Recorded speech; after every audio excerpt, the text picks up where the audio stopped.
Yeah. Woo, let's get into it. Oh my, let's get into it. We talked about personal development. For those watching, we talked about faith, family, and fatherhood. Then we just talked about community development, which is purpose, destiny, and legacy. Oh my. Now we got to talk about economic development. How many of y'all want some money?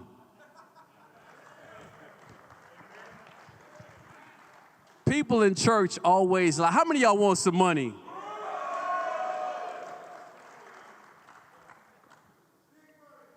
Somebody said big money. This next segment is economic development, and we're going to talk about business, relationships, communication. I've learned from Bishop Jakes that relationships is your most valuable resource. Your most valuable resource. Shameless plug to, for those who are watching online, you can also go to shop.tdjakes.org. If you're in the building, listen, we're going to give you a 10% discount on all the clothing and everything outside. Listen, don't wait for the woman in your life to bless you. You might as well shop for yourself this Father's Day weekend. Amen? So you can avail yourselves at any time, slip in and slip out.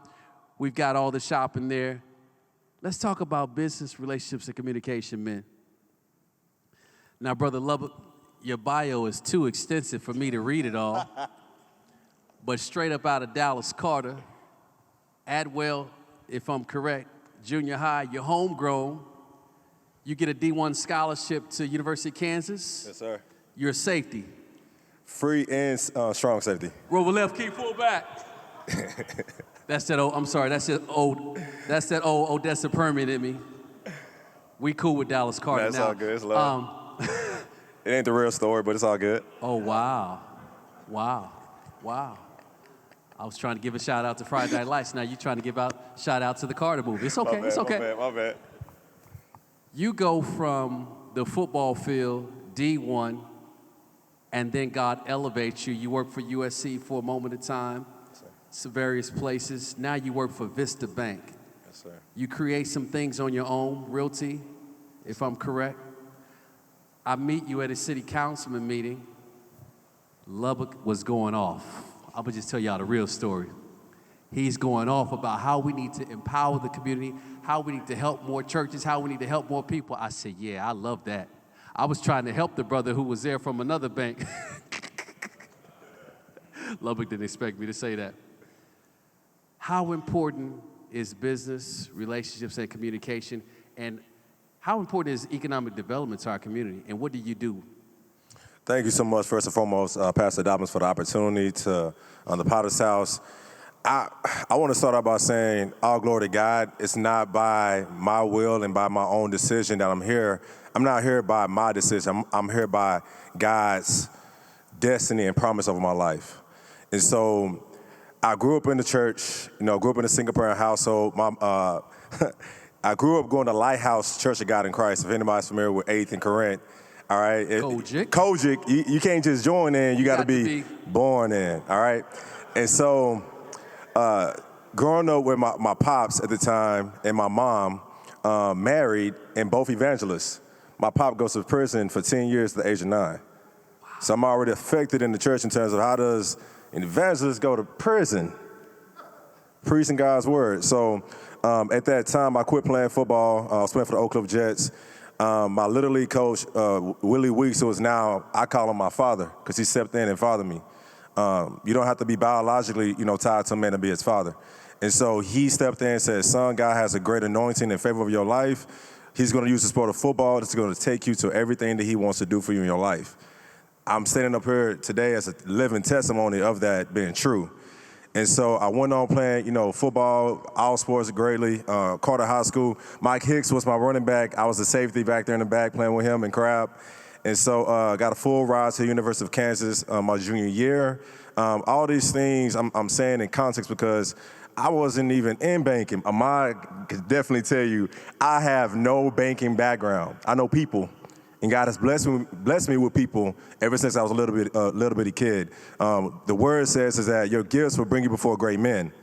And so God allowed me to meet the CEO of Vista Bank randomly. Now, I say randomly in the natural sense, but it's all by God design, all right? So God told me, because when I came back to Dallas a year and a half ago, I lost my job at Old Dominion University. As you mentioned, I played football at KU. They offered me a full-time position while paying for my master's program. Like my kids talked about, you think you're going to do one thing, God got something above and beyond, abundantly what you can ever think or imagine.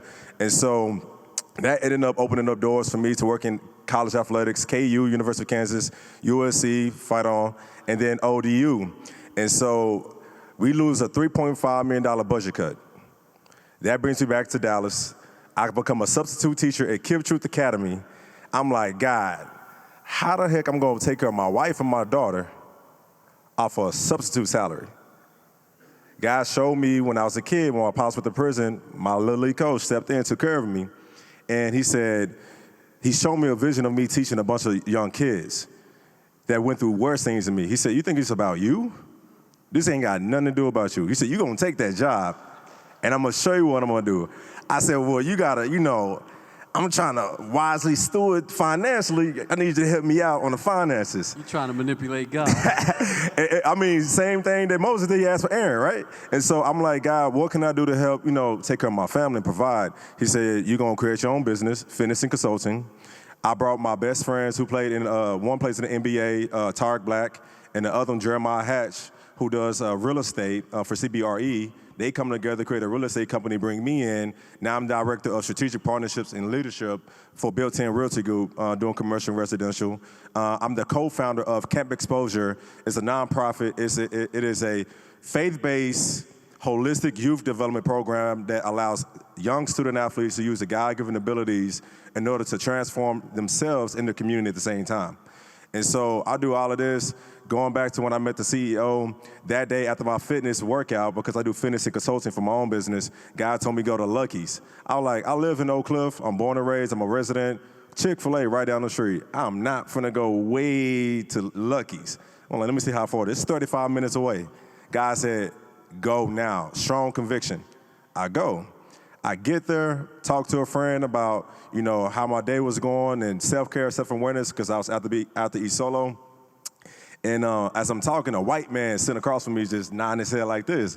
I'm like, he on some weird stuff? Like, what he on? And so I get off the call. Did you say a white man in Oak Cliff in the hood at Lucky's? Ended up in Lucky's, East Dallas, off Gaston. And that's a long story to that, too. I'll talk about it later. And to finish this up is that I got done with the call, and I always pray for my food. So I knelt my head, prayed, looked up, this man walking over to me. He said, everything that you were saying was very impressive, but the most impressive thing is that you're a praying man. That lets me know that you're a man of faith. My guy, I got to get to know you. Tell him my story like I'm telling y'all now. Ended up praying for him, got a word of knowledge over him, and he said, this is one of the most remarkable moments I've ever had. We're going to be friends forever. I want you to know this. I'm the CEO of a bank. We're going to do great things together. Lo and behold, we end up doing just that. As of last year, he offered me a job, finished out my role at Kip Truth Academy as 8th grade algebra teacher, started January 3rd with Vista Bank as Director of Community Development and Vista Outreach. And I oversee this for all 15 banking centers we got in Texas. And my focus is on Oak Cliff, South Dallas, because if we can do it here, we can do it everywhere. And my mission is to bring on earth as it is in heaven. So we got godly kingdom principles, right? When we talk about the word, it says that the rich rule the poor, and it says that the borrower is slave to the lender.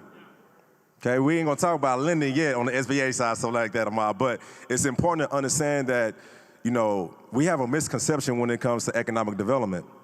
When we talk about the parables of the 10 talents, a lot of people don't understand that whether it was the 10, the 5, or the 1, it really was all the same because it was none of theirs. It was God's the entire time. So it's about stewarding wisely what God has given you, because if you don't, there's a curse associated with that. And it shows that you're not grateful for what God has given you. You think it's yours and it's selfish. So it don't matter if it's 10, 5, or 1, whatever it is, use it to the best of your ability because it shows your humility. It shows that it's God's, and he's going to multiply because you've been trusted with little. Now you can be trusted with more. And when he can do that, you've now partnered with God, with his wealth and his riches, because when he gives that, he will not let anyone take under what he's giving you because it's his to begin with.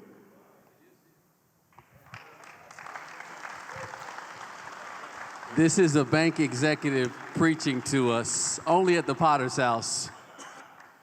One last question before we go to Ahmad. What do you think banks could do better to invest in our community and our churches, amazing organizations like the T.D. Jakes Foundation? Yes, sir. I think, honestly, it worked twofold. I know you mentioned what banks can do. I'm going to start with that, and then I'm going to talk about what we can do. I think that banks need to get very, very well embedded within the community. Thankfully, my CEO had a heart for it, but he's not from the trenches like us. I'm from Hampton Block. If you know anything about Hampton Block, if you know Dallas Executive Airport, Hampton Terrace, that's where I grew up, by Thurgood Marshall. I also grew up off of Lancaster and Marfa Avenue, over there by Llewellyn's. The hood. And so, yeah, hood. And I came back to live in the hood, and I'm getting a house built in South Dallas. But I'm one banker that's from the community doing these things, so they need to do a better job in terms of recruiting us, making this a part of their strategic efforts, being able to understand how we operate in the community. You see tons of churches in the community. They need to get more involved with the church, knowing that, you know, the scripture says that you can't serve two masters. What it say? It say God or mammon, and mammon is what? Money. We need to understand that money is from God, and they need to understand that too. So that's the biggest thing, is being able to understand the culture, being able to understand, you know, what is it that we need to revitalize the community. I mean, gentrification is great and fine. You know, I get it, you know, West Dallas, Bishop Arts area, that's cool. But I'm big on revitalization, serving those that are already there in order to help them transform and become what's needed to bring back to life, because God is big in restoration, all right? And then I would say for us, we need to hold ourselves accountable. The best way we can do that is building a relationship with your banker. Now I'm up here, and if I don't have people coming to talk to me and finding out ways and how we can leverage the opportunities and resources and access to capital, both human and social and fiscal as well, right, then we're doing ourselves a disservice. And I think that's the biggest thing that we can do as a community is wisely stewarding what God has given us, right? So that means in your own household, you need to know how to budget, okay? How are you going to say, God, give me this big old $5 million mansion that my man was up here saying for Rebirth, saying that he did? That's amazing. But if other men don't know how to use that $250,000 house they got right now, they can't pay rent on time, they just throwing their money frivolously everywhere they go. No, you haven't been trusted with little. So before we get to blaming banks and pointing fingers at other people, we need to be pointing fingers at ourselves, saying what are things that we're doing in our own household, because that's your first ministry. It's your household, teaching yourself, starting with yourself, through God's word, understanding what his principles say, doing the same thing with your family, with your wife, your kids, and then doing the same thing amongst your community and your body. The body of Christ needs it more than ever, because there's a misconception with money when it goes there. And then from that point on, come talk to a person like myself, like Ahmad, like my gentleman here. Talk about ways and how we can utilize what God has given us, because when we all individually win and help other people learn how to fish, because that's what it is. We're trying to teach people how to fish. We're not trying to feed them for a day. We're trying to teach you how to earn it and feed yourself for life, because when you do that, you now have a responsibility to have other people do the same thing. When we do that, it's an ecosystem. We all operate and function as a body. God's the head. We may be the hands, the feet, or whatever. Pastor Dobbins, you're the eyes, you got some notes. Everybody functions and operates together. But we need to understand that at the core, when God talks about in the Bible, you can't serve man or money, you need to understand in that core, money is tied to a lot of things. So you need wisdom in order to know how to do that. You need relationships in order to steward it and use it wisely. And we need to build authentic, genuine relationships in order to further better our communities together off the foundation of God's word. Do you see why he's on the stage? Excellent. Ahmad, my main man, exec, new great promotion, SBA. Tell us what the SBA is for those who may not know online. Ahmad, I have so much respect for him. Worked with the Obamas. as well as community development. He also works with our Boys to Men mentoring program. Ahmad's talking to our Boys to Men mentoring program. He's done it for the last couple of years, talking directly about how to build the business, how to obtain money. Can you break down both the money side as well as the planning side? Tell us what you do. Shout out to Dallas SBA and how they were #1.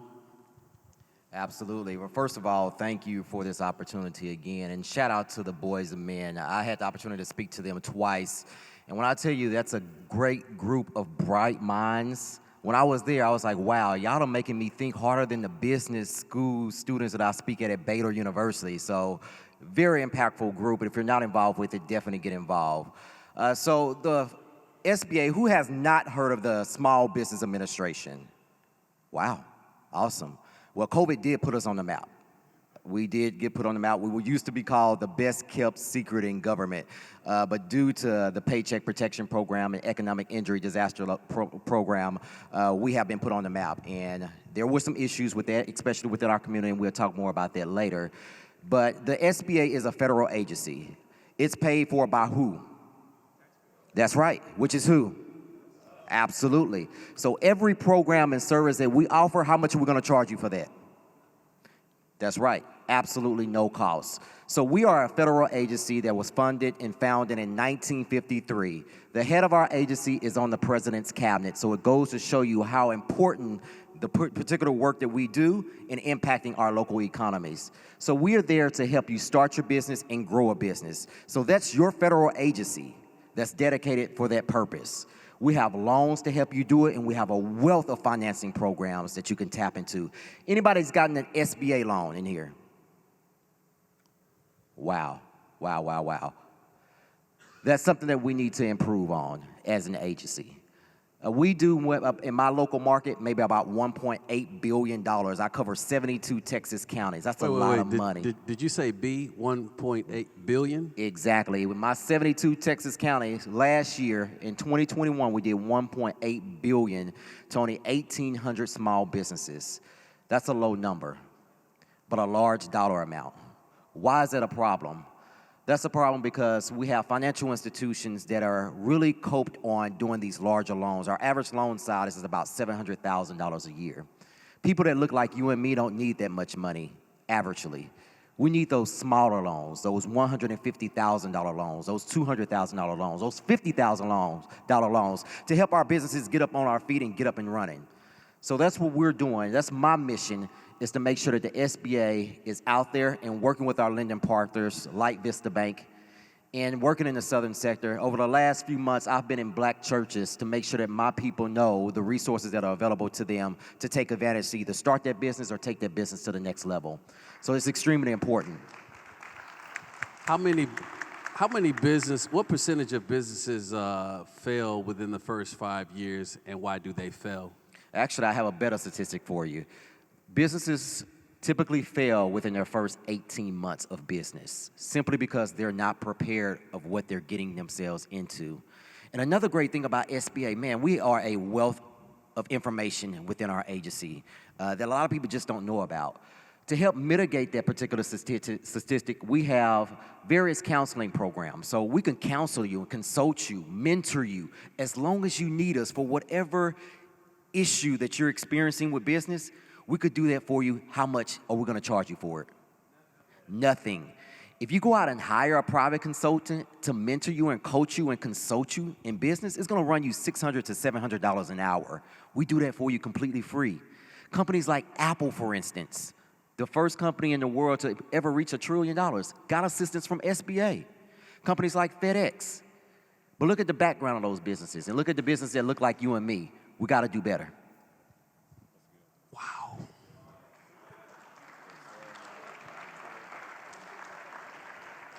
First of all, the reason why I like Ahmad, he's just cool. But the second reason is he speaks the truth in love, and he's constantly trying to give money away. Stand on your feet if you've got a vision of a business.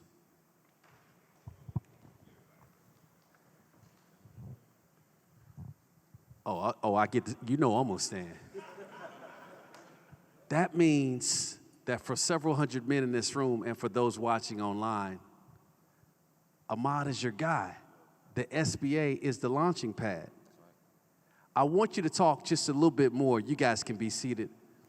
Just briefly about that business plan portion before we transition to Dr. Martinez, because everybody wants money, but you guys are giving money to people that sometimes fail. Now, obviously, because of economic reasons, we're in a bear market and so on and so forth, but how important is that business plan, your vision, your mission, your goals, your initiatives? Yeah, that's absolutely extremely important. And we saw when COVID hit, it really hit hard for businesses. And when businesses that look like you and me tried to access things like the Paycheck Protection Program and the Economic Injury Disaster Loan Program, which was free money to help your business navigate through COVID, we just didn't have our stuff together. We didn't have our business plans together. We didn't have our financials together. We didn't have our IRS documents together. And we missed out, point blank.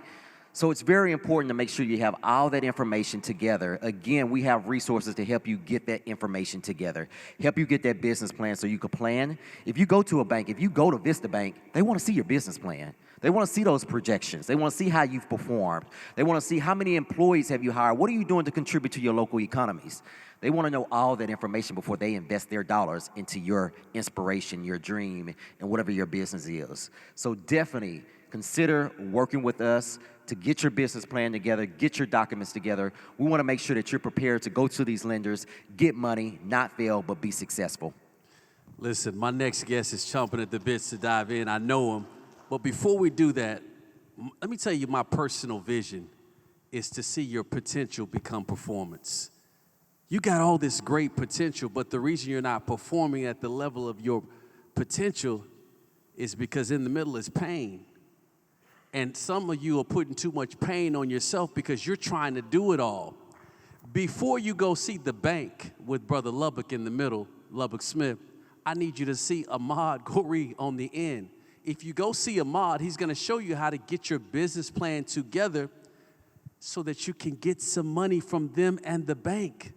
Are you guys hearing me clearly? You need to know if it's a business or a hobby. Oh, God. Oh, God. Because a lot of people just want to make money, but they don't want to solve problems. The best businesses solve problems. If your business does not have, Lord, I'm giving you this for free. I should charge y'all for this. If your business does not have a strategy and a structure and a system, you cannot provide a solution to the community.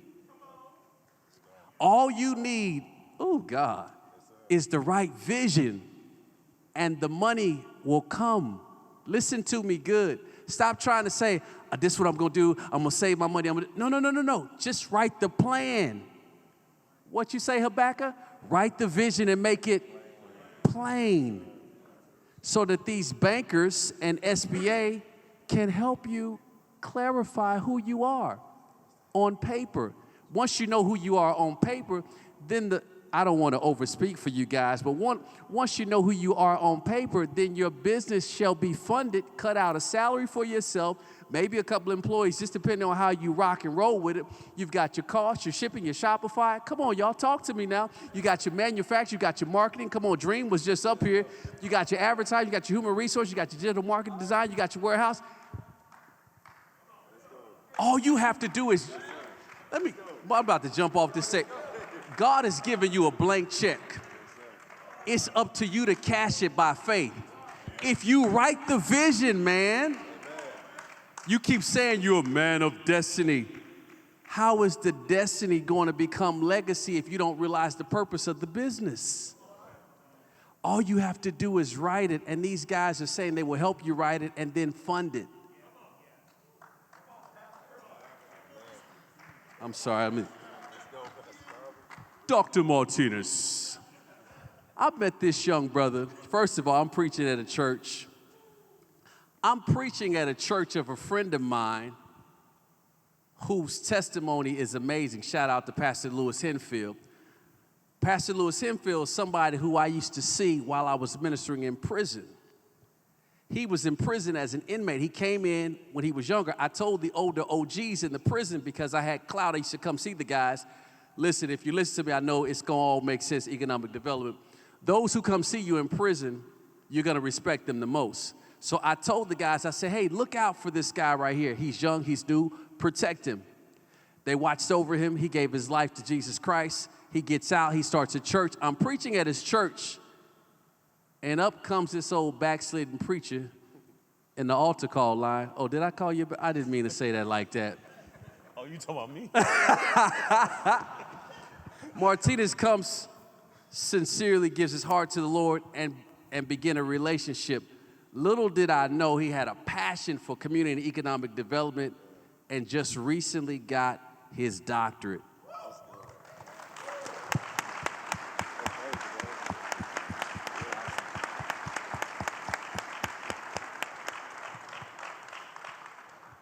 You never know whether you're a Dr. Michael Russ who just got his doctorate, who opened us up in prayer. There are young brothers who are moving at a speed of light for success, but they need to be mentored, they need to be honed in, and you don't have to have a doctor to mentor them, you just need to believe in them. I believe in Martinez. And I asked Martinez, we were talking yesterday or the day before, I was like, are you? He's like, hey, I just don't talk about it. Martinez, you have a doctorate, but it didn't start there. Absolutely not. Talk about your family roots, talk about what you do now, and talk about your passion for education. Okay. First of all, thank you for having me. It's a pleasure to be here. I'll start at the very beginning. I'm from Shreveport, Louisiana. I'm a first-gen student, which means I'm the first one in my family to graduate high school, first one in my family to graduate a bachelor's, a master's, and obtain a PhD. But it's most certainly been a journey. I'll say I had my first wake-up call in high school. So it's my junior year in high school. I'm getting ready to head into my senior year, and my family is like super excited because I'm the first one to graduate. So it's my junior year, and they're already planning a graduation party. And I mean, they just like, you want to go on a trip? Do you want to do this? I mean, they're ecstatic. And so I said that to say, it was a lot. It was a lot. I feel like I had a lot on my shoulders. So I went to, just being completely transparent, a majority white school, where of course I'm a black male, right? And there was a situation one day in the classroom, and I was pulled out of the classroom by a police officer. So, we've heard a lot of young men speak about the neighborhoods that they come from. I, too, have come from that same type of neighborhood. So I don't believe in anybody touching me and putting their hand on me without there being consequences. So the police decides that he's going to pull me out the side of the classroom, and he's going to push my head against the wall. So he pushes my head against the wall, and I push him back. And so when I push him back, we start tussling. The assistant principal comes. They drag me out of the school, handcuff me, put me into the police car. So now my whole entire narrative have changed. I've never been to jail or anything like that. So I get to the police station, and I'm ready to make a phone call so that I can get out. So they're like, oh, no, that's not going to happen. I was like, why not? That's the process, right? They was like, oh, no, you hit a police officer. You're not going anywhere. I was like, what? I'm like, so what does that mean? They was like, that means you're not going anywhere. So I was like, okay. Well, if I don't know anything else, I know how to pray. I was born and raised in church, Kojic. So I know how to pray.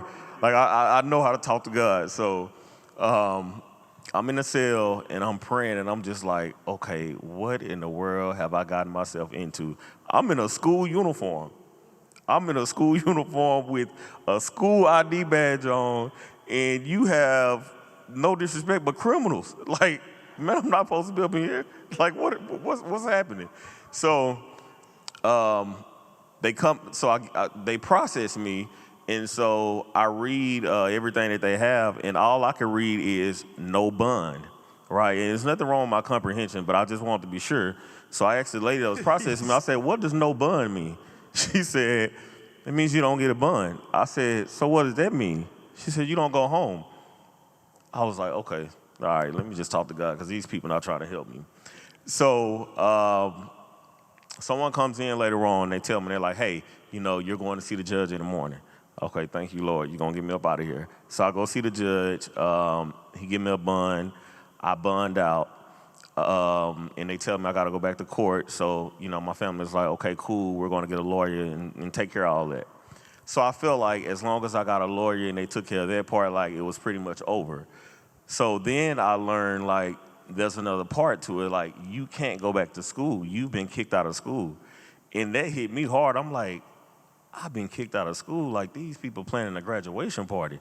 Like I'm about to be a first gen. I'm gonna be the first one to graduate. Like, what y'all mean I can't go back to school? So we have a hearing, and I told my side of the story. The SOR officer, he told his side of the story.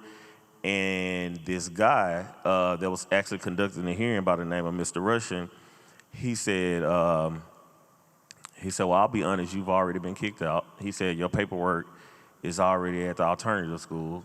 He said, but do you know there's a calling on your life? I said, my grandmother has always told me that. He was like, there's a calling on your life. He said, I'm going to let you back in school. He said, and you're going to graduate, and you're going to do great things if you want to. He said, and if you don't want to do great things, you won't do great things. He said, so the choice is yours. And he was so bold and unapologetic in that moment to where I felt like I had to keep my promise to him. He told, we were the only African Americans in the room. Like you have like 7 white board members, the white principal, the white assistant. And the reason why I'm making note that they were white, because it was definitely a race thing, right? It was a very racial thing. And so he said, they don't want to see you make it. He said, but you will make it. He said, there's a calling, and God has already told me what he's going to do with you. So I'm like, okay. That was a lot for me to process. I'm like, okay, this is really happening. Like, I just hit an officer, and they gonna allow me to go back to the school, and the principal, the assistant principal, none of the administrators even want me here. So I was like, okay, cool. All right, I'm gonna do what I need to do. I'm gonna graduate, and I'm gonna get up out of here. So I graduate. I go to ULM. It's my first year in college. I was raised Kojic. We couldn't do nothing. So I'm in college. I'm having too much fun. So they called me to the financial aid office. What is too much fun? Too much fun. They called me to the financial aid office and they said, hey, we're gonna have to place you on academic probation. And I was like, okay. So they say, if you drop another class or if you fail, you won't receive scholarships or funding to go to school. I said, okay, I got it. I heard her, but I didn't really hear her. And so I still was having fun, and I failed 2 more classes. So they were like, hey, you gotta go. You gotta go. I'm like, what do you mean I gotta go? It's like, you gotta go. I said, well, no, I can't leave. I can't go back home. So I got the same story that I had in high school. I'm like, I'm gonna be the first one in my family to graduate college. She's like, you have to go. I'm like, okay, so, all right, life is real. This is getting real, and my choices actually matters. So fast forward, I spoke with a friend of mine, and he was like, hey, bro, you can stay with me. He was like, you can sleep on my couch. I said, bro, I don't care if I got to sleep on the floor. Going home is not an option. I'm not going back home. That's just not happening. And so I end up graduating. Mind you, my family will know now. They don't even know this story because I never even shared it. They just thought I was at school doing everything I was supposed to do. But so now they know. Busted. Because I just never told it. They weren't gonna be able to handle it. I could barely handle it. So fast forward, I graduate with my bachelor's. I'm the first one in my family to graduate with a bachelor's degree. So coming from the hood and just. When you hear high school diploma and bachelor's, you just feel like, hey, you finna be rich. Because I got a degree, so I'm finna get a great job. They're gonna pay me well. That was not the case. I started working, and I was like, okay, I'm making it, but I'm not really rich or anything like that. So I moved here to Dallas in order to attend UNT, master's program for counseling. So I started that. I did that for like 8 months. I was like, hey, I really don't like that. Like, I don't really like this. And so I remember asking myself, like, when is the last time, like, you was really happy and you really did something that you enjoyed? And so as I reflected back, I remember working for AmeriCorps.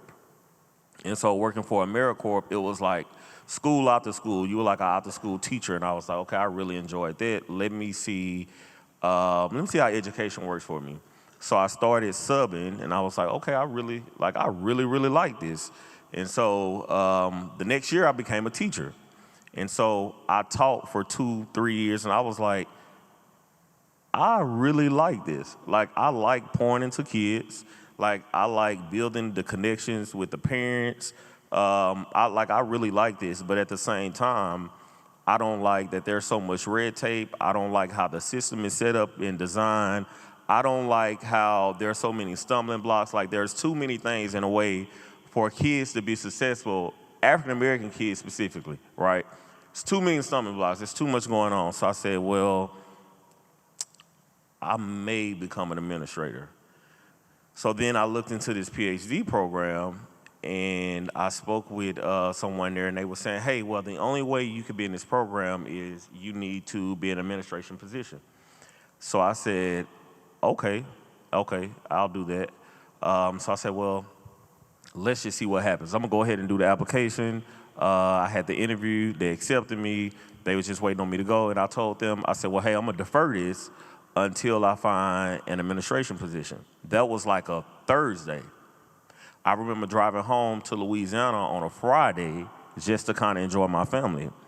And I get a phone call, and this lady's like, hey, can I speak with Mr. Anderson? I said, and I'm like, this is him. She's like, well, are you still in Dallas? I said, yes, ma'am. She said, you probably don't remember me, but I worked with you 3 years ago. I said, okay. She said, and I am now an HR director for a school district. She said, and I just remember just how great you were at what you did, like how you worked with the kids and, you know, the families. I said, yes, ma'am. She said, okay, so I need you to come here and work as an assistant principal. And so I'm like, okay, all right, God is definitely lining this thing up, because I'm thinking this is going to take place in like the next 3 years. You know, I'm not thinking next week. So I took the job. God definitely gave it to me. I took the job, and I started dealing with systems, right, processes, and I was able to, like, I had a seat at the table, and I was able to be a voice. But at the same time, that wasn't good enough. I was like, okay, this is still not working, because I'm having to fight too hard, you know, concerning students and what's in their best interest. Like, I shouldn't have to fight this hard. And so I was like, Lord, I remember praying, Lord, if you put me in a position to where I can create the policies, I'll do it. I'll do it for your glory. So I remember speaking with the superintendent of the school, and I was telling her, I said, hey, I'm not sure if you guys are aware of this. I said, but there's something called diversity, equity, and inclusion.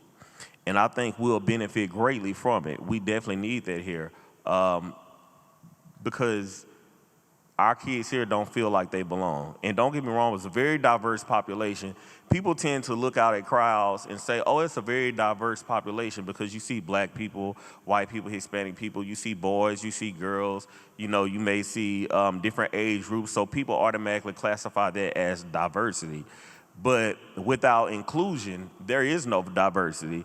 Like, I don't care how many different races you have in the building.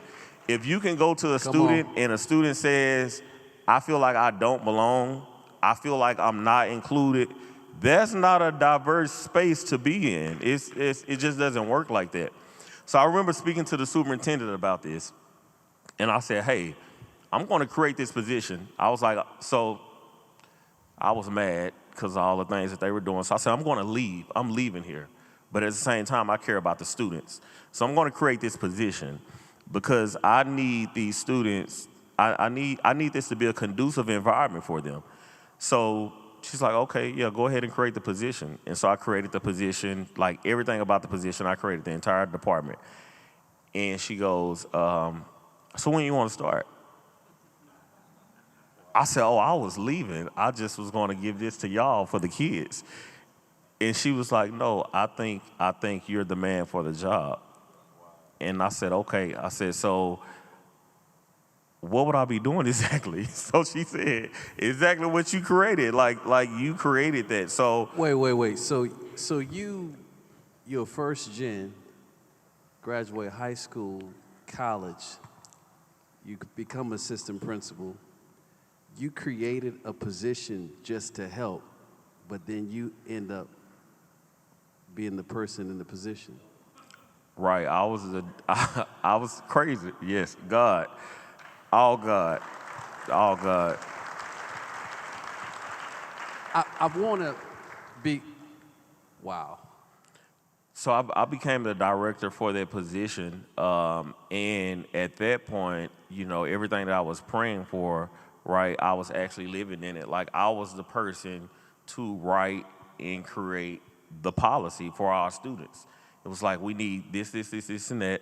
You have to create it, and whatever you say, that's exactly what we have to do, and that's how we have to move. You became the change that you wanted, and then they paid you for it.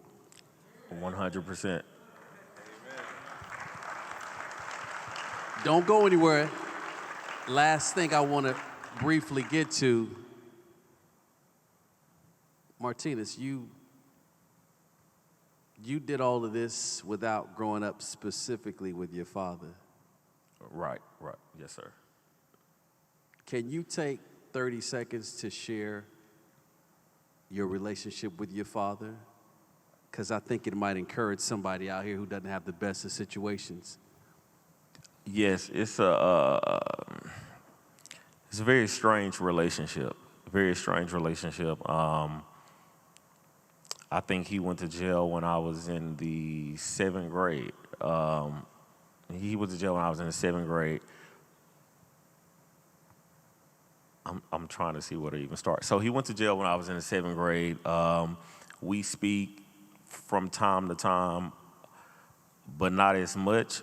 But I will say, when we do speak, he don't really realize how powerful his words are. So I remember one time he told me, he said, man, he was like, man, I'm so glad I didn't raise you. And I was like, what? Like, all right now, bro. I'm already not here with you. Why would you say something like that? And so he's like, no, man. He's like, seriously. He said, I could have never raised you to be the man that you are today.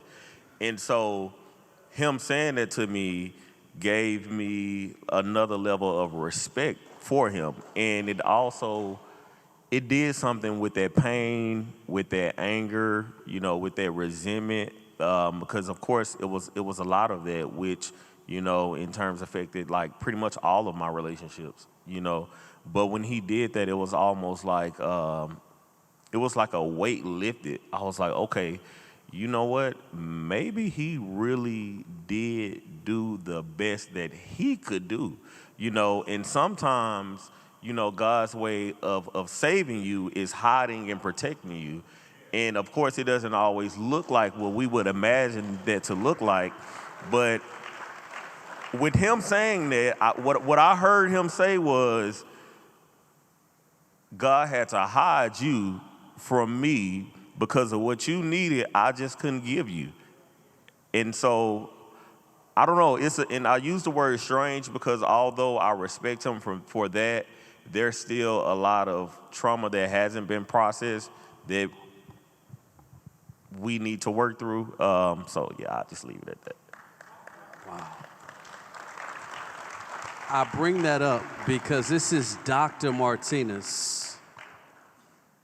And if the enemy would have had his way, you would have been serving time with your father. Absolutely. How old are you now, Martinez? 31. Where's your father now? Angola State Penitentiary. He's still locked up. Yes. Your father's locked up. You become a doctorate. You're the legacy that he never really got to fulfill, but he's fulfilling in you. And he's saying, really, I'm glad that I didn't mess it up for you, which is, in code word, I'm really so proud of you. Right. Because you're sitting out there saying, these brothers on the, Brother Lubbock just told you, he said, how does an evangelist, father, go to prison? You're seeing greatness on the stage, doctorate, banker, etc., but you have no idea that the enemy's job was to cut the tree at the root, but it didn't work.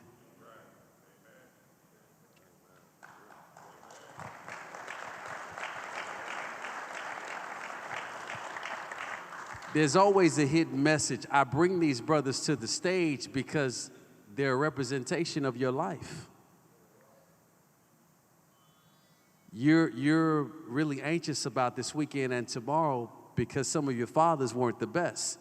And some of you had good fathers, but even because your father was present, it doesn't mean that he was actually present.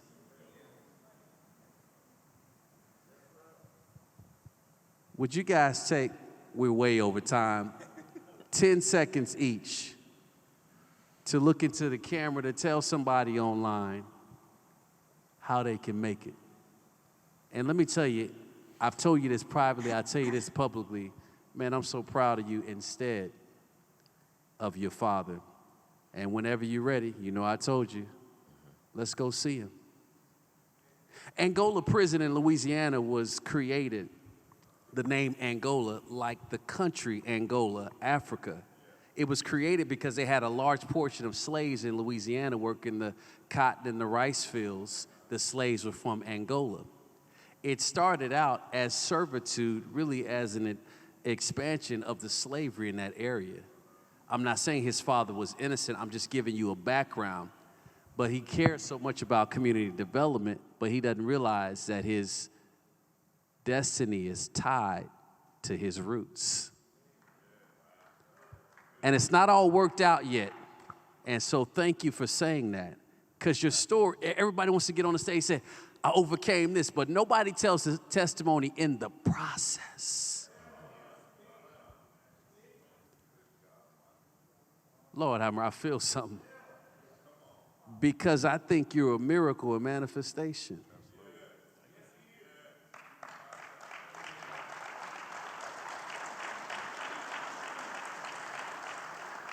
We'll start with Ahmad. Take 10 seconds, man. Look into the cam. Just encourage the people, whether it's business, relationships, communication. We try to put a smorgasbord together, and we're going to rock and roll. Yeah, absolutely. As I stated before, all of our programs that we have to finance your dreams and your businesses is already paid for by the money that you're contributing to your tax dollars, to definitely take advantage of it. You know, even if you are a business owner, share that information about how to be successful in business, how to run a business with somebody else. Luke 6:38 says, give and it will be given to you. For the measure you use, it will be measured to you.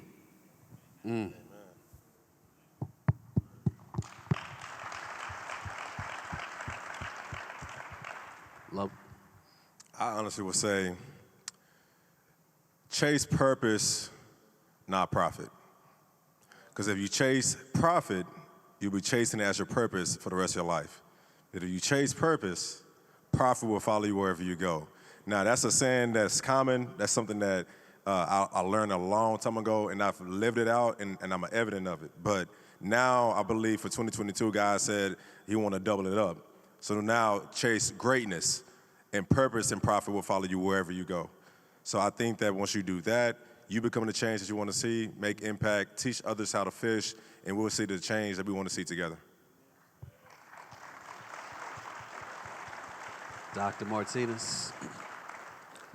Yes, I'll leave you guys with loving yourself. I feel like if you truly love yourself, then whatever your purpose or your destiny is, it definitely will come out. If you love yourself, you know, you find yourself giving back, pointing to your community, pointing to, you know, those young boys and girls who look just like you look. So I think it's just very important to just be in tune with self and love self. Y'all give it up for my panel. Come on.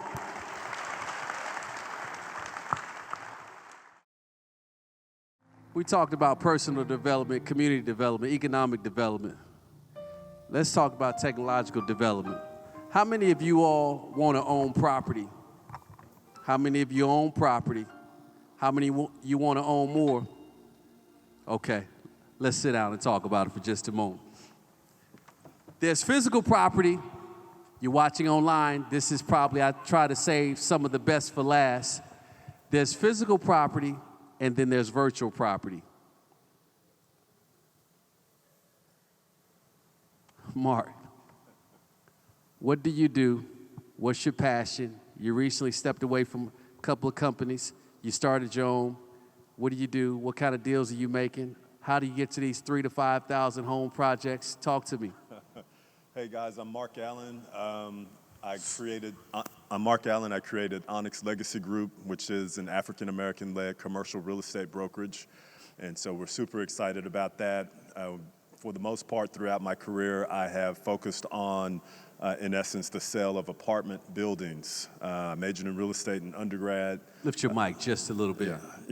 Majored in real estate in undergrad, obtained a MS in real estate. I've got certifications and so forth. As African Americans, we make up about 1 to 2% of full-time commercial real estate brokers.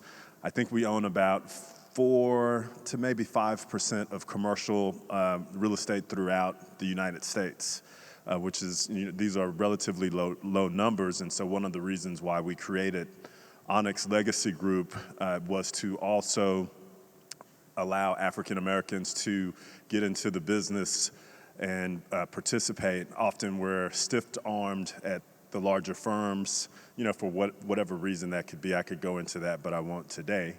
And so recently, we're currently working on a 48-unit apartment building, which we're actually, in essence, kind of, we call it wholesaling. So it's a $3.5 million transaction.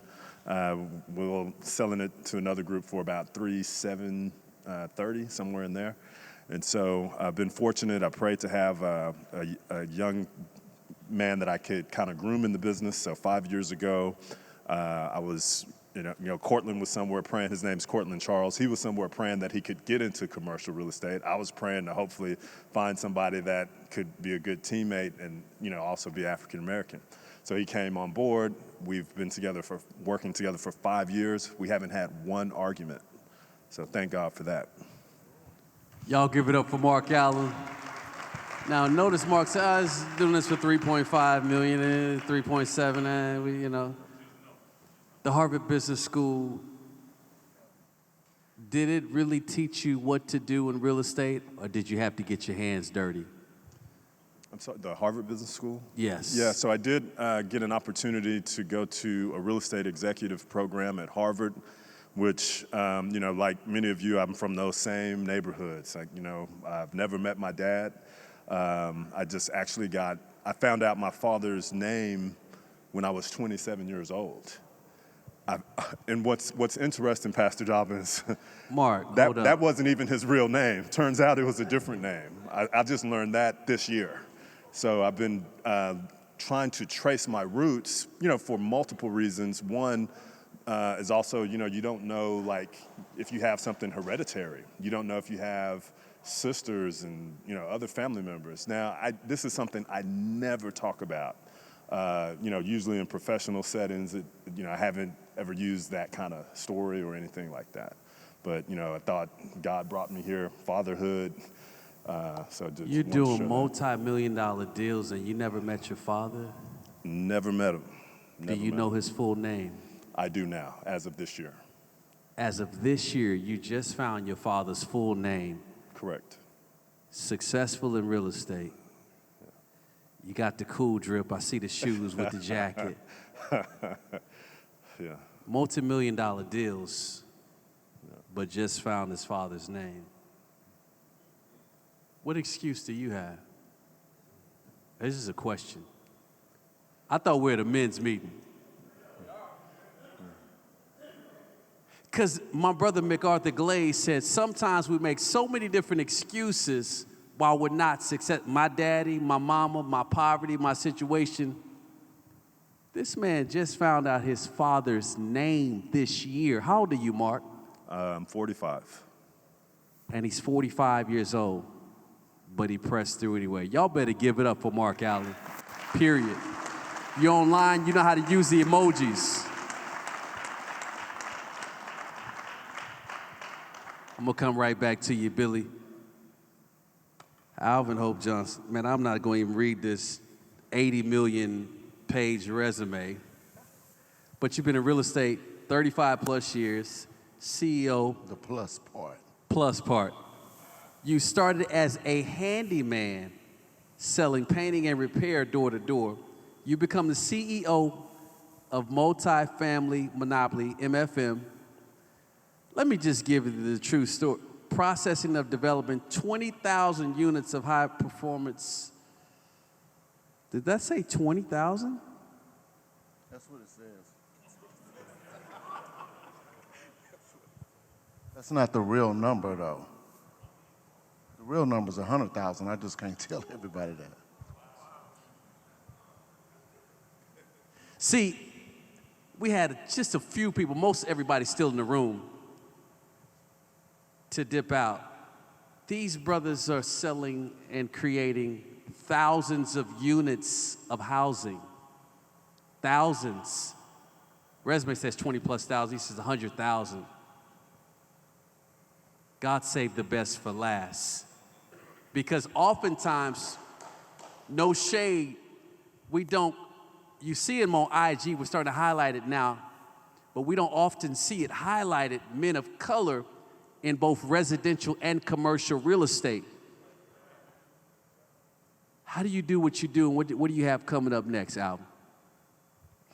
Well, how do I do what I do? I have, it's a blessing, and sometimes we consider it, it's a blessing, curse, whatever, to be a visionary. It's really, really easy to think that, oh man, I got this big old vision, this big old dream, and it's gonna happen. And the pitfalls that I've had my whole life are not being able to see this little hole right in front of me because I didn't have brothers close to me to keep me from falling in it. So I've fallen in that hole so many times and kept going down the same street. I never went a different street. Kept falling in that hole. But today, man, I have been blessed with the ability to make some dynamic relationships. And that has been the key. I remember waking up on my 38th birthday in DeSoto, big old 5,000 square foot house by myself, and went, dude, you got a long way to go in a short time to get there. And I was by myself. No men around, no people in my life. My son was always there, but how I do it today, man, it's relationships, it's people. What are you working on right now, Alvin? Right now, Mark Allen sold us a piece of land, 16 acres for 400 units of apartments. Wait, stop. This guy, Mark Allen, That guy, sold you 16 acres. yeah, $7 million $7 million to do 400 units of apartments. to do 400 units of apartments. I just want you to know the level of greatness that's on the stage. Okay, go ahead, please continue. I just want to clarify. Okay. So we're doing the first 200 of those. Mark sold me another piece of land for 250 units in Anna, Texas. We're doing that one now. That one is being civil engineered and all that stuff's been done. We'll break ground in November. The reason I need to see Ahmad, is because I need to extend my SBA loan because we're going to do a manufacturing plant for our structurally insulated panels. Now, how do I hit 20,000, 100,000 units? We're building our apartments with a structurally insulated panel. It's kind of like living in a Yeti cooler. So you put a bag of ice in there, 5 days later you still got cold water. That's what our apartments are going to be like, the highest efficiency on the planet.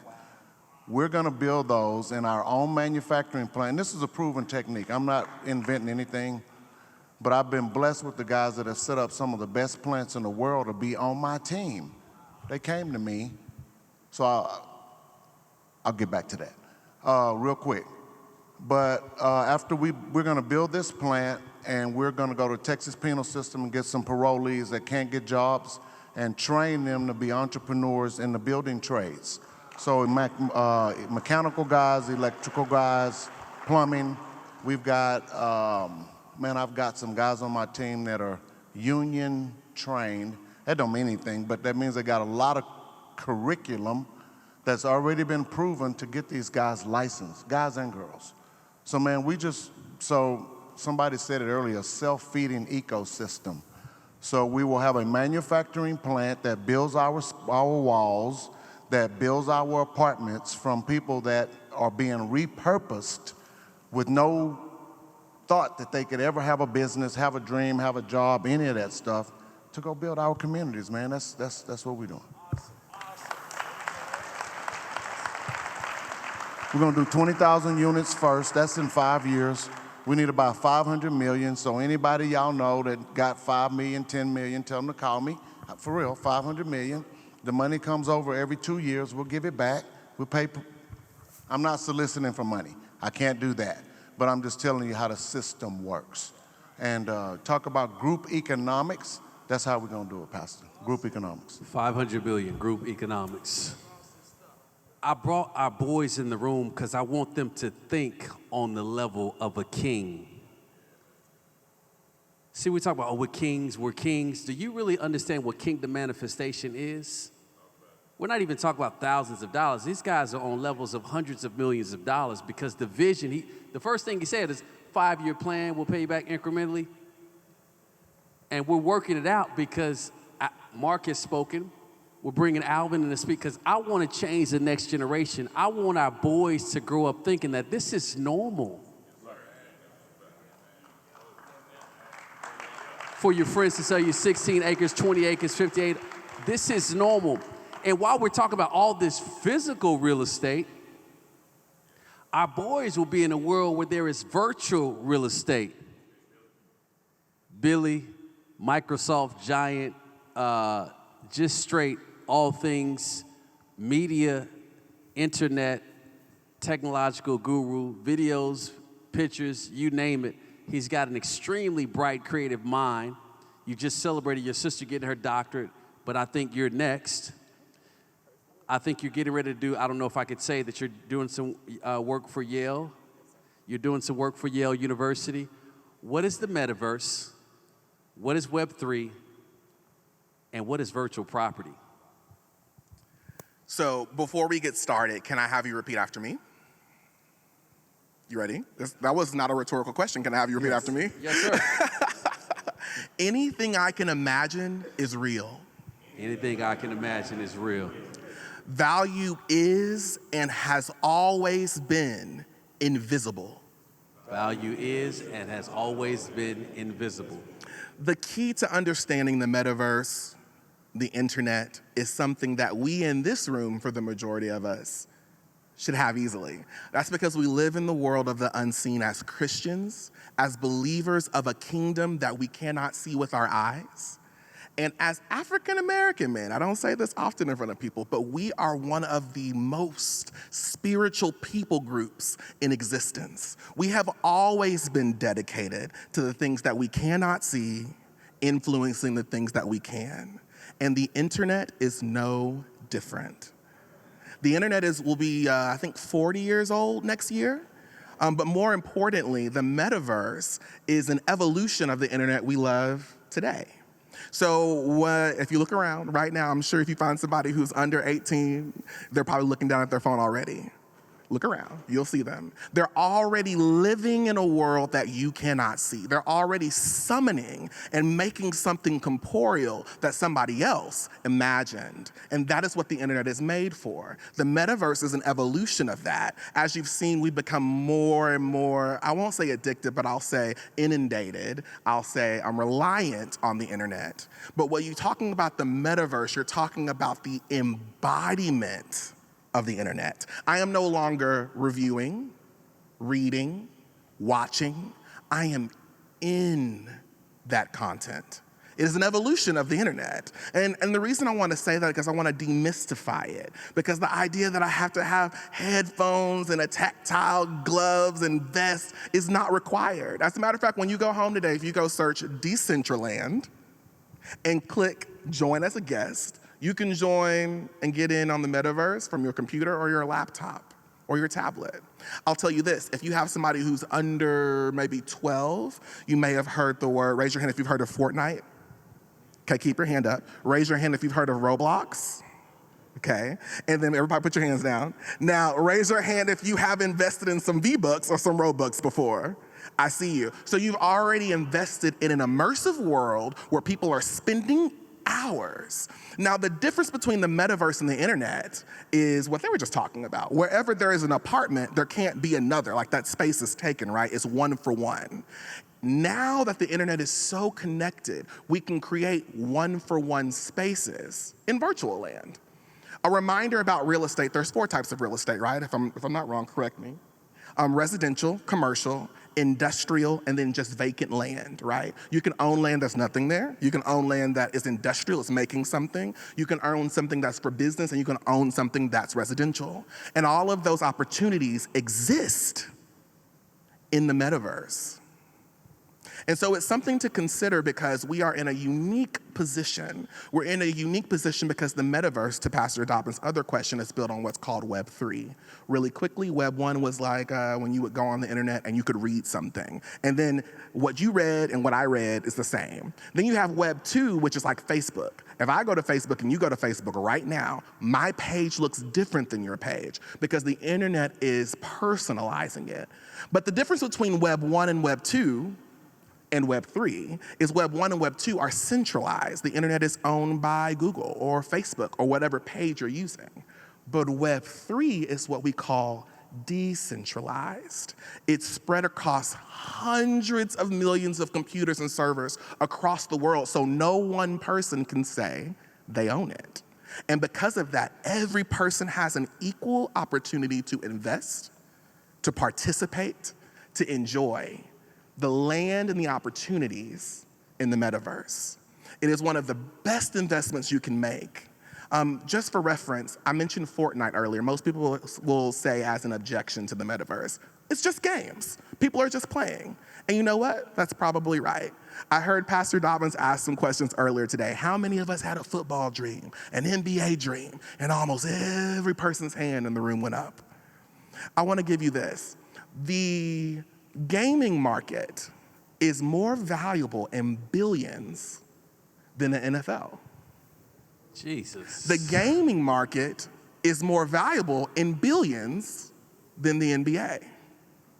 Fortnite, the game company, just the company by itself, is more valuable than any NFL franchise you can name right now, and any NBA franchise you can name right now. And you don't have to be physically fit to be a part of it.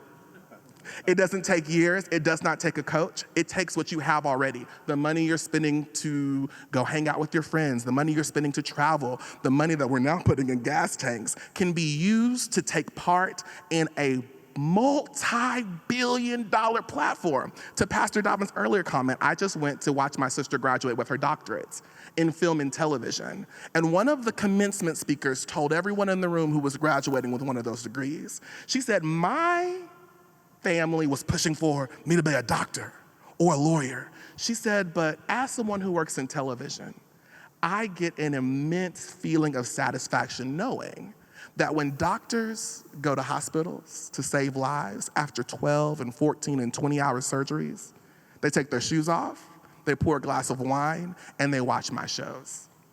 And after lawyers have defended or made money for people, they go home, they take their shoes off, they pour a glass of wine, and they watch my shows. Here's the thing, the harder life gets, the more there is a desire for an escape. Lord have mercy.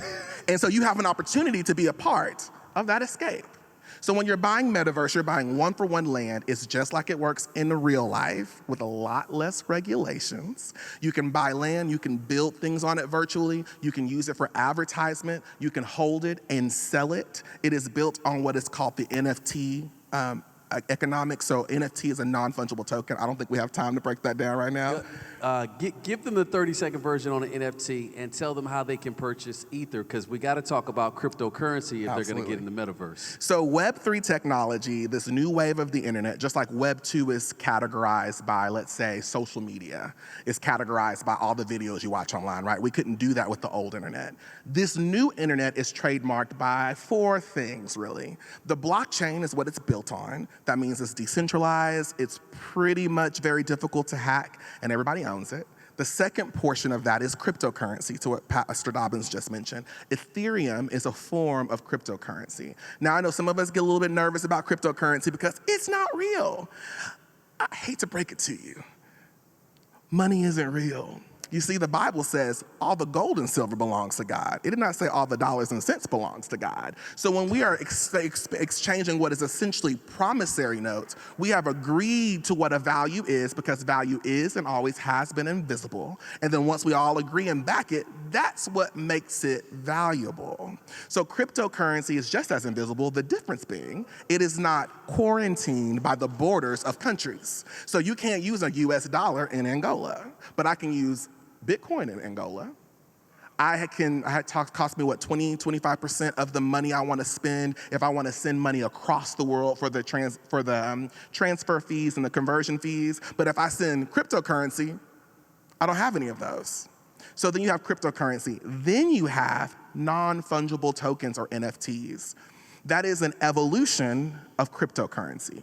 If I give Pastor Dobbins $1, me, Pastor Dobbins, and the United States of America have an idea of what that value is. We all value it. The actual item itself isn't valuable. Paper burns. But we agree that it has a certain amount of value. When you give your father a Father's Day card, the card itself is not valuable. It is the value that you ascribe to it that makes him keep it. And so it's the same thing with cryptocurrency and NFTs. It is virtual or digital art. It is something that is a one-for-one tradable item in the metaverse, or excuse me, on the internet, that we say, I agree it's worth this much, you agree it's worth this much. And so people often say, NFTs aren't real. Can't I just take a picture? Well, let me ask you this.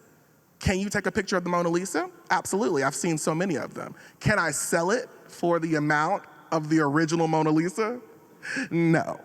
And that is what the value is of NFTs. Every single one has a digital form of almost like a certificate of authenticity. Think baseball cards, think first edition cards, think any other collectible.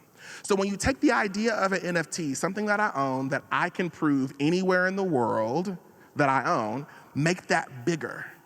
And that is the metaverse. That is the parcel of land. You're buying a very large NFT that anybody can interact with and that you can always prove you own, and therefore you can sell.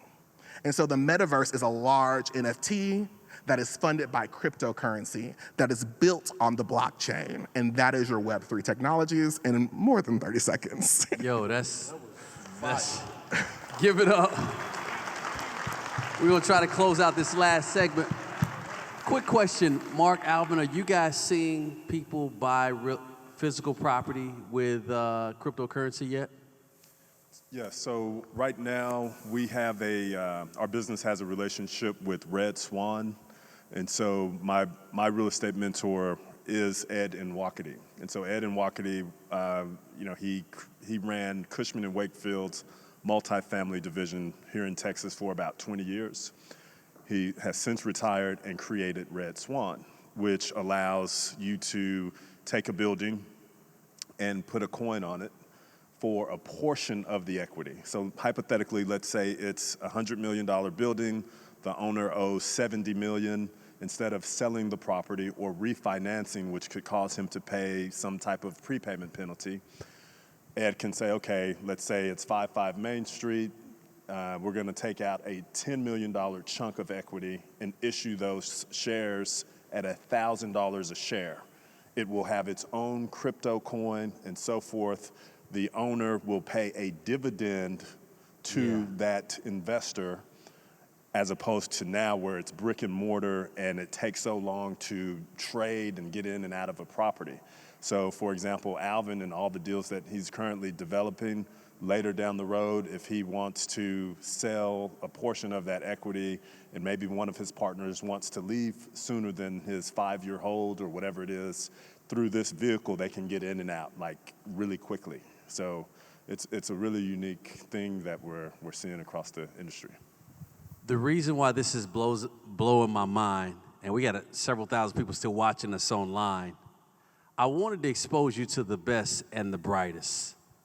We talk about personal development, community development, economic development, now technological development.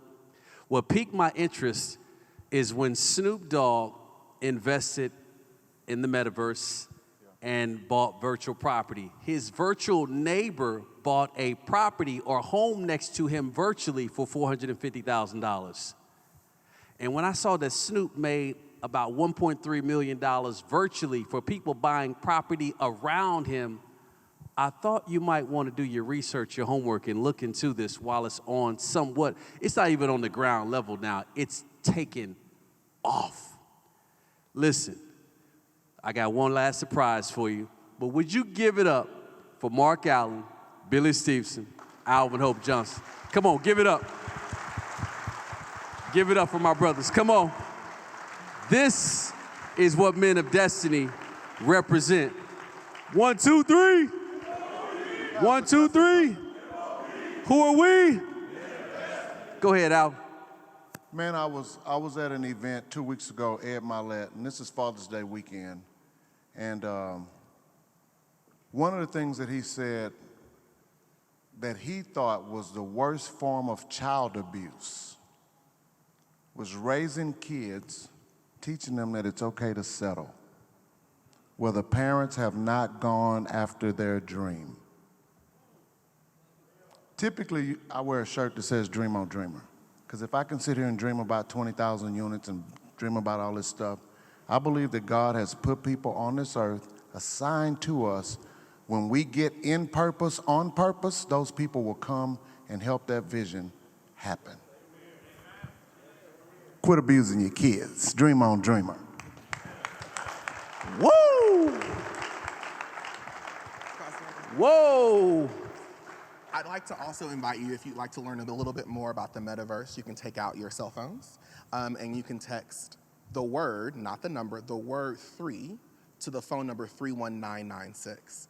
I can walk you through the 4 steps of opening a wallet, buying cryptocurrency, finding land to buy, and then purchasing it.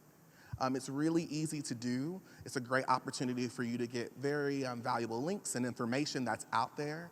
You have the opportunity to beat PricewaterhouseCoopers, Chase Bank, Disney, Facebook, to a space where you actually have the opportunity to be right next to them as they're doing what they're doing. Pastor Dobbins just told you, Snoop Dogg did it, and then somebody else did it, right next to each other, because the information is so open, and because it's decentralized, you each have the same opportunity, because you have the same exposure. I'd like to remind you that everything that was made for the glory of God. But how can we glorify God if his people will not take the land? Never forget that to be a warrior and to be in the pursuit of victory means to take territory. And then every time you walk into a room and you're kind, every time you walk into a room and you have a piece of information, you are taking territory. So I encourage you, men of God, kings of God, not to stray away from the battle because of the fear, because of the false evidence appearing real. Because right now you have an opportunity unlike any other in our time, in our space, and in our religion to transform and change what it means to be on the internet and what this next wave of embodied, immersive internet can mean for those of us who are followers of God. Everybody wants to know that information now. You can also drop this in the chat. Go ahead. Yes, sir. The phone number you're going to text is 31996. And in the text box, the word you're going to type is 3, T-H-R-E-E, and you're going to send. You're going to get a bounce back. That's a link. You can feel free to put your information, your email, and your name in there, and we'll send you those tips. Very simple. Free information. 3 as in the number 3 because Web3 technology, right? So 3 as the number 3, but you're going to spell it, and you're going to send it to the number 31996. Men, this has been a collage of what we do every Thursday virtually in our Men of Destiny classes. We have done this throughout the entire pandemic, absolutely free. So when we launch this fall, actually in a couple of months, when you get the link, make sure that you sign up for Men of Destiny. We're gonna take everything we talked about on the stage and put it in an individual class to give you more information. Give it up for our panel. I got a surprise for you. He's making waves all across America. His testimony is blowing minds. He just started a tour called Just Heal, Bro. Some of you were able to attend his conference recently here in Dallas. I think it's going to be Atlanta and so many other places. Would you give it up for my brother, Jay Barnett? Come on. We talked about so much. We hinted at it.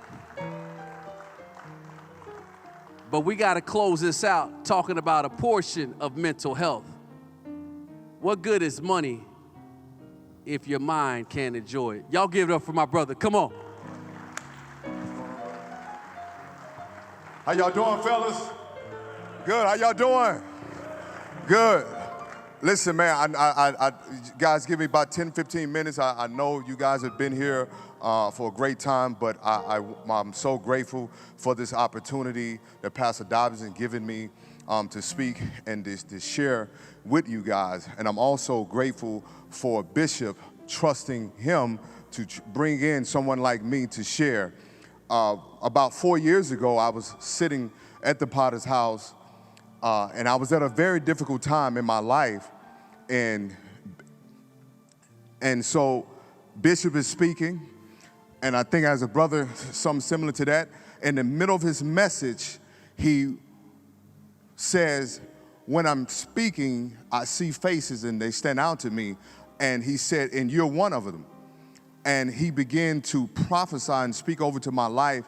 And I'm just like, this can't be happening. And the last thing he said is, I got to get to you. And this happened July 1st, 2018. I'll never forget it. He said, I got to get to you. And he comes on the row and lays hands on me. Didn't know who I was, anything like that. And so about a month ago, we had a full circle moment. And I showed him the video. And he said, I've been following you a couple of years, but I didn't know that you was a guy that I laid hands on. But my testimony is what I talk about emotional healing. Can y'all just say the word heal? Heal. And I'm going to tell you something, brothers, why that is so important. Because we talked about personal development, we talked about economic development, but one of the things that we don't talk about as men is emotional healing. We're on this tour with my book, Just Heal, Bro, and one of the things that I'm hearing from so many men is that they have not felt that they have space to feel. Because let me tell you something, you cannot do life and ignore your emotions. See, we can make all the money and we can have all the accoutrements, all the success, but until you address your emotions, you have not completed the process of understanding how you do life.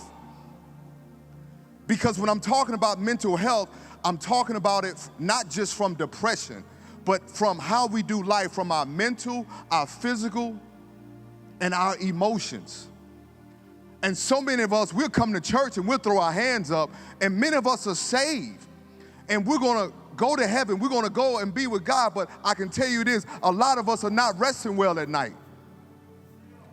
Because we have not dealt with our emotions. We have not dealt with childhood traumas. And here's what we do as men, fellas. We'll outwork the trauma. But if you don't deal with the trauma, no matter how successful you are, no matter what you acquire, you cannot run from what you won't deal with. And many of us are dealing with father wounds, daddy issues. And my story is, I stand here as a former pro athlete, a 2-time suicide survivor. Because most of my life, I was looking for validation. Just wanting to be seen. Wanting to be seen and desiring to be heard. Some of you are married, but you don't feel seen. You sit in the driveway because you're looked at to provide, but when you start to talk about your feelings, it's kind of, because that's something that we didn't grow up doing as boys. You don't talk about your feelings, you don't show your emotions because it was a sign of weakness. But can I tell you something? Where you are weak is where you are really strong at, because your ability to express how you feel and your vulnerability is where God really shows up. He shows up in your ability to be weak. I don't care how many weights you lift. You can't lift depression. You can't lift anxiety. You can't outwork what daddy didn't give.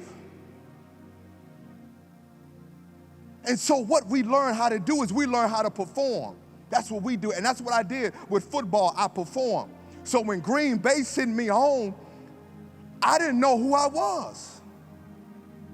Because as men, we identify ourselves by what we do. When we no longer can do it, we're lost. And until you find who you are beyond what you do, you'll always chase what you are doing. So you perform. You get in a relationship, you perform. How many times I'm gonna give her a good life. I'm gonna show her that I can create this life for her. Performance. Right now, 70% of black men are taking their lives. It is the highest that it's ever been, brothers.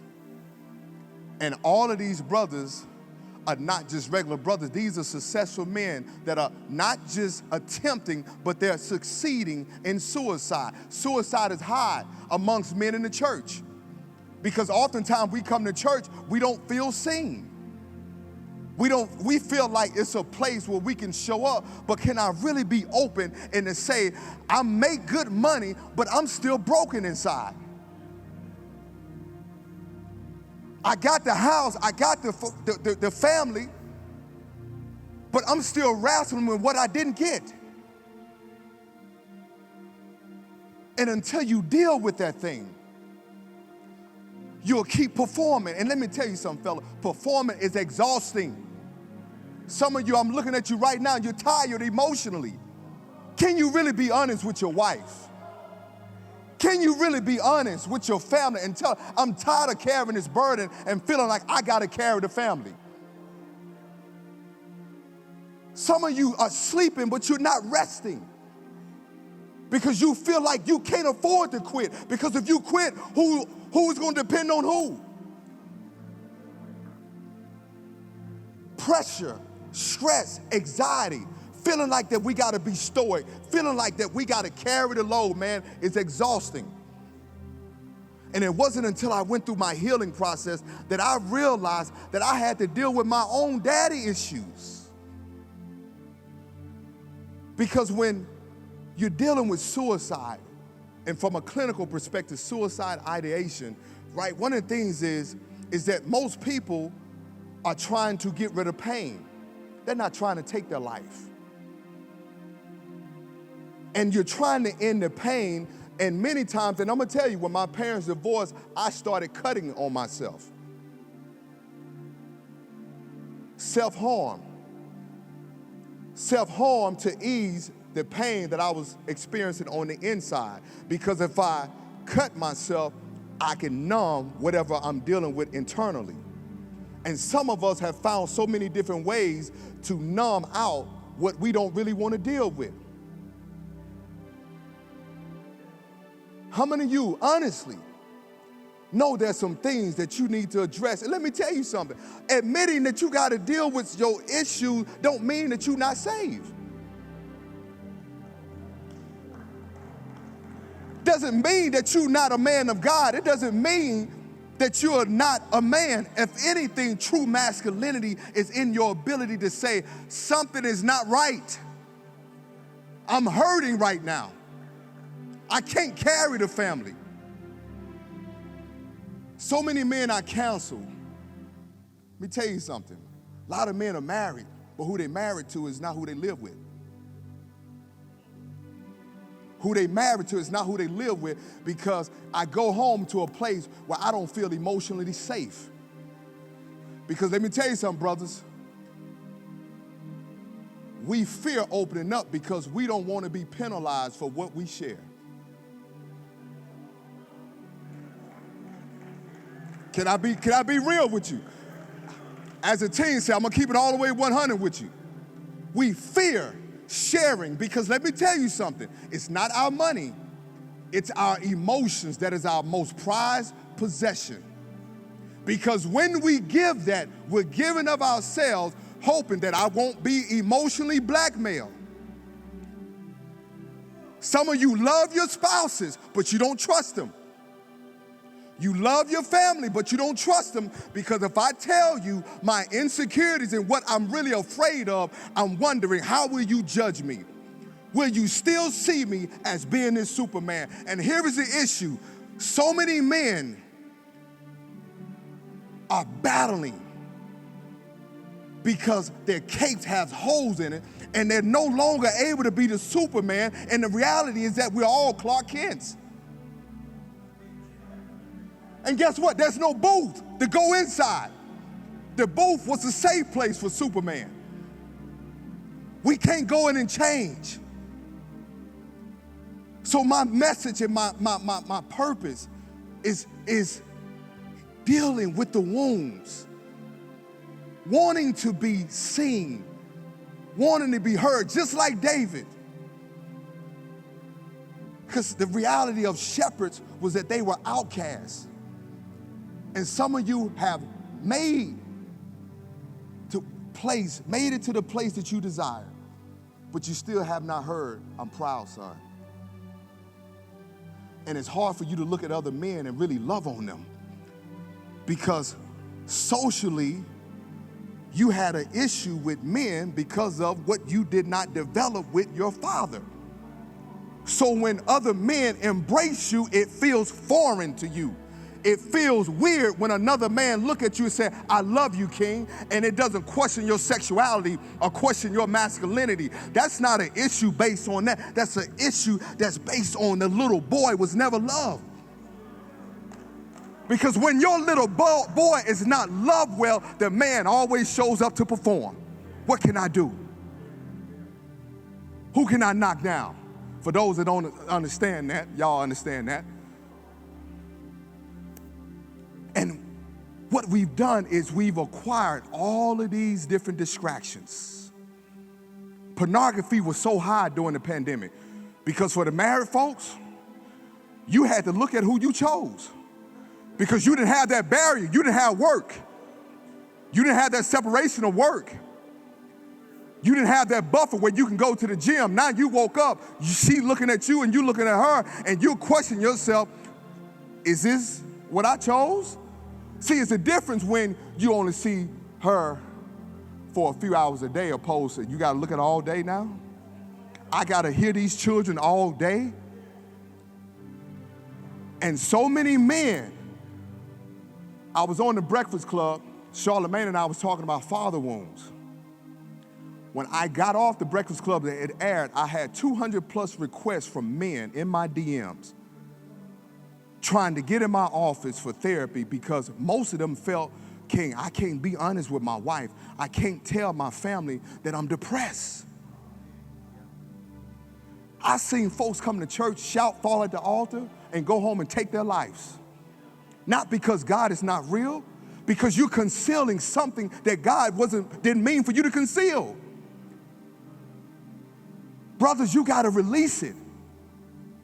I see successful men all the time, and I can always identify the insecurity because they show the success, but there's a little boy that's still wanting to be seen. When we would play ball, I've been out with guys that would throw their keys on the bar, and they would say, bro, she going tonight because she gonna look at this bill, she gonna look at what I'm driving. And what I realized, you always showed what you could provide. But when it came down to who you really were, you struggled to emotionally connect with her or with your family because you hadn't connected with you. And I'm tired of seeing brothers die by suicide. I'm tired of brothers in the church that feel like they can't be open and be vulnerable to say, you know what, I love God, but man, I'm on the edge. I know what it's like. My godmother found me under the bed because I OD'd, took a drug overdose. Because when football was over, I just wanted to be seen. I wanted somebody to tell me you was good enough. And when we don't hear the praise guess what? We lose our zeal for life. And we feel like, how, who, when? So many brothers are living, I call it the Al Bundy syndrome. They're stuck in what they did and who they were. Their greatest accomplishments was what they did in high school, Pastor. And I'm saying, what are you doing now? And when we're not loved well, man, we break things. And when you break things, it's because you have unresolved issues, unresolved pain. Unresolved pain, birth frustration. Frustration would then turn into rage. You're hearing men just snap. And it's not because we're not strong, but we haven't been weak. It's time for us to get weak, brothers. It's time for us to really get weak with ourselves and allow God to see us so you can see yourself. See, David's whole issue was that he wasn't seen. Jesse didn't see him. And when you're not seen and you get power, guess what you would do? You will manipulate. When he got that power, you see what he did. Put a man on the front line for his wife. When you're not seen, you show up to the world with your question. Do you see me? Am I good enough? I'm making money. Women like me, but I don't like who I see. Matter of fact, I don't even like who I am on the inside. Because there was a little boy that was touched and that was molested, and now it's manifested in promiscuity, so everything I see, I gotta smash. I'm just keeping it all the way real. Brothers that are married because I felt I got married out of obligation, so now I'm cheating with my infatuation. God, Jesus. It's time to deal with it, man. And suicide used to be, when I grew up in the South, it was, oh, that's white folks stuff. No, it's a human issue. You're humans, brothers. Do you know, brother, men 50 and up don't develop friendships. This is why these settings are so important, what Pastor Dobbins is doing. Community. Community. You need people in your life, brothers. You cannot do life by yourself.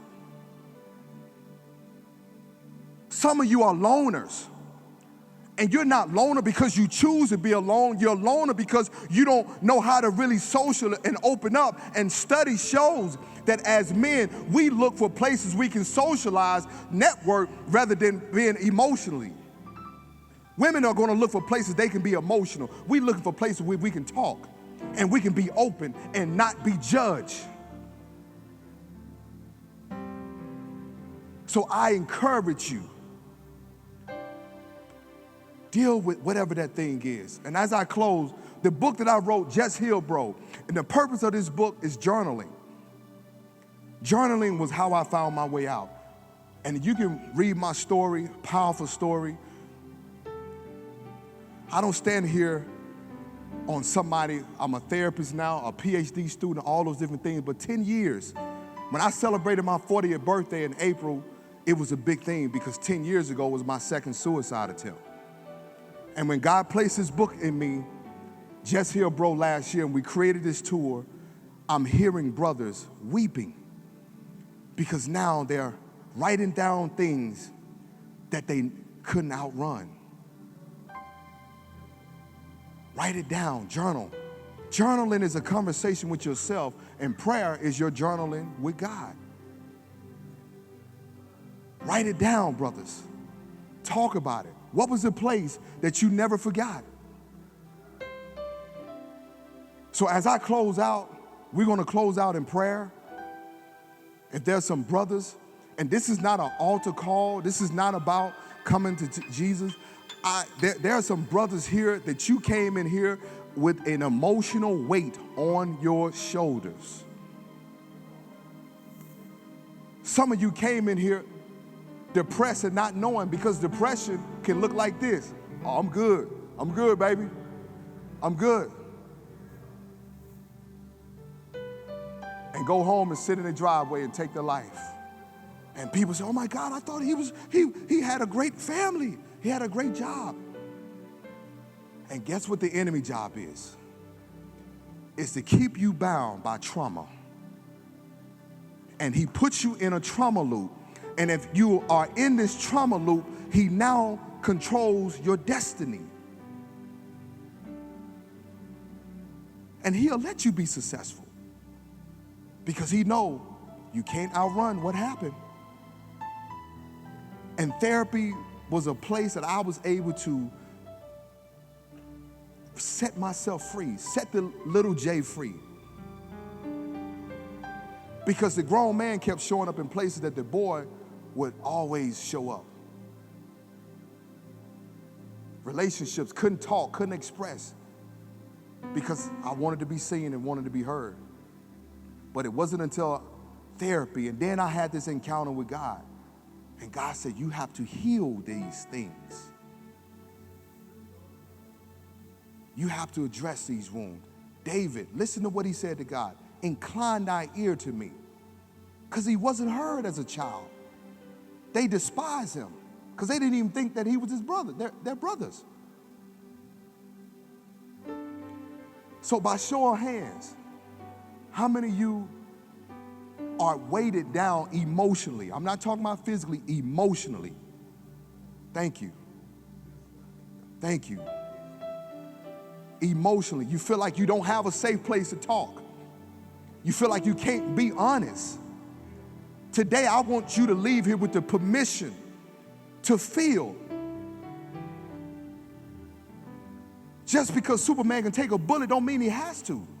And we take so many bullets. And guess what? By the time we receive empathy and sympathy, we dead. We dead. We don't get flowers while we're alive. And some of us are not seen until we're viewed. You'll catch that on your way home. But I see all of you. But more importantly, I want you to see yourself. See yourself.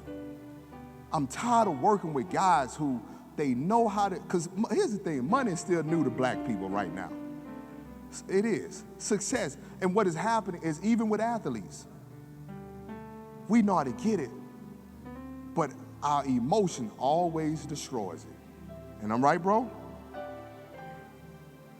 Because we're not emotionally stable. We're not emotionally intelligent. So, Pastor Dobbins, this young man right here, I saw you in the restroom.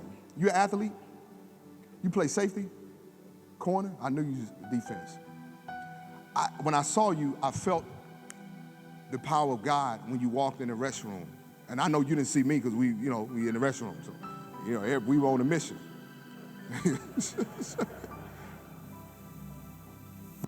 This word that God gave me for you is that you're going to have great success in your athletics.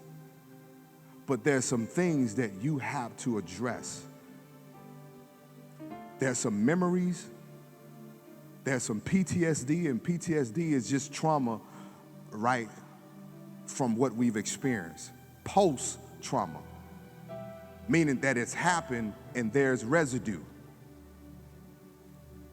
There's some residue that you got to deal with, because dealing with this residue will help you sustain the success that you will acquire.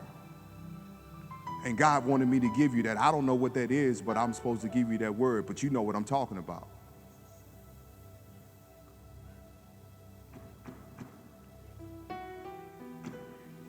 So, this your son, Pastor Dobbins? Yeah, they're telling him that's my son. He has no idea. That's my son. I didn't know. And everything you're saying is bullseye. Flow. Yeah. Woo. Uh-huh. And because there's so much that God has for you, And as it comes to you, your greatest challenges is going to be how you manage it. Because sometimes when we get things too fast without understanding how to manage, we mismanage. And so I speak over your life that not only that you have great skills, not just on the field, but off the field, that you're able to manage what comes your way, that you're able to make decisions abruptly. Because when we're on the field, we don't think, we react. When we're on the court, we don't think, we react. And we're programmed that way. But then when we get in life, it's hard to navigate because we don't have the skill set. Because coaches have focused on who and what you can do physically, and nobody's focused on who you need to be mentally and emotionally. So we have great performers, but poor character. We have great athletes, but not so good men. So I speak that God guides you in that, and that you remain open to receive mentorship, guidance, because he's just set the blueprint. But you will have to create what that looks like for you. So God, I thank you for this king. I thank you that God, he's not just excelling on the field, but he's excelling off the field. I thank you, God, that everything that you has for him, that he don't miss it. I thank you, Lord God, that even he's able to stand in new circles and feel confident about the decision that he has to make to change his surroundings. I thank you, Lord God, that you give him a new eyes on to see who's for him and who's just riding along for the ride. I thank you that angels walk with him. They lay down with him. I thank you that, Lord God, that he is free from injuries. I thank you that he's covered in his mind, he's covered in his thoughts, and give him the wisdom to make the right decisions at the time that he needs to make them. In Jesus' name, amen.